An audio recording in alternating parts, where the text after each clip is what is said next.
C'est quoi un budget participatif? Imaginez que votre ville vous demande « Qu'est-ce qu'on fait de cet argent ?» C'est la promesse des budgets participatifs, inspirée de l'expérience de Porto Alegre au Brésil en 1989. Ce dispositif permet aux habitantes et habitants de proposer des projets, de les voter et de les voir se réaliser, le tout financé par leur collectivité. En France, depuis 2014, plus de 36 collectivités ont rejoint le réseau national des budgets participatifs, communes, départements, régions. Des boîtes à livres, des jardins partagés ou des locaux associatifs, des projets concrets portés par les habitants, réalisés par leur ville. Nous, 5 étudiantes à l'école d'affaires publiques de Sciences Po, nous sommes plongées dans cet écosystème dans le cadre du programme de l'incubateur des politiques publiques du Polycylab dès le mois de janvier. Notre partenaire, le réseau national des budgets participatifs, nous a confié ce défi. Comment réinventer les dispositifs de participation citoyenne, notamment les budgets participatifs, pour en faire des leviers durables de co-construction des politiques publiques locales. Nous nous sommes rendus sur le terrain au sein de 4 villes partenaires du réseau. Nous avons pu constater que le dispositif permettait d'ouvrir un espace de participation et de rencontre citoyenne pour les habitantes et habitants, aux agents de travailler ensemble, différemment, et aux élus d'entendre ce que les gens vivent vraiment.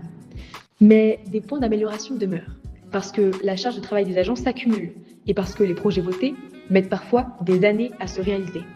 En général, la participation reste faible, 6% des électrices et électeurs, parce que ce sont toujours les mêmes types de profils qui participent pour voter sur le même genre de projet. Alors, on s'est posé une question. Comment repenser les budgets participatifs pour intégrer directement les habitantes et habitants aux décisions budgétaires de la collectivité en promouvant une dynamique de délibération collective? Notre réponse s'organise en 3 étapes, pensées comme un cycle autour d'un outil que certaines collectivités utilisent déjà, le plan pluriannuel d'investissement, qui fixe les grandes priorités budgétaires d'une mandature. Première étape, la consultation, à travers la mise en place d'un formulaire des orientations budgétaires pour faire remonter les priorités des habitantes et habitants. Plutôt que d'attendre que les habitantes et habitants viennent aux réunions publiques, on va les chercher là où ils sont, dans les transports, les commerces, les espaces publics. Moins de 5 minutes, des questions claires sur leurs priorités pour leur quartier, accessibles en plusieurs langues. Les habitantes et habitants sont invités à se prononcer en répartissant 10 € de budget fictif, selon des préférences thématiques, environnement, urbanisme ou encore sécurité.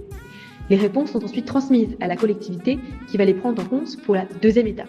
Les répondants les plus motivés sont invités à communiquer leurs coordonnées s'ils souhaitent participer à l'atelier délibératif, notre deuxième étape. Afin d'être préparés au mieux, les participants suivent d'abord une courte formation de finances locales.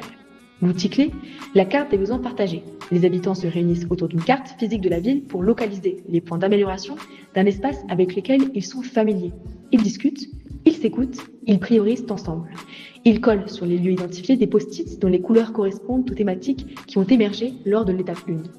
À l'issue de l'activité, les participantes et participants votent et les idées retenues sont transmises à l'administration qui en tiendra compte au moment de l'élaboration du plan pluriannuel d'investissement.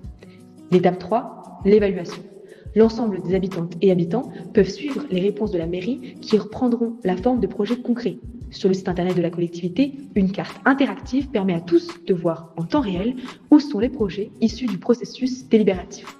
En cours de réalisation, terminé, tout est visible, tout est traçable, parce que la confiance se construit dans la transparence et c'est cette confiance qui donnera envie de participer à nouveau. Consultation, délibération, évaluation, 3 outils simples, concrets et adaptables, pensés avec et pour les collectivités du RNPP.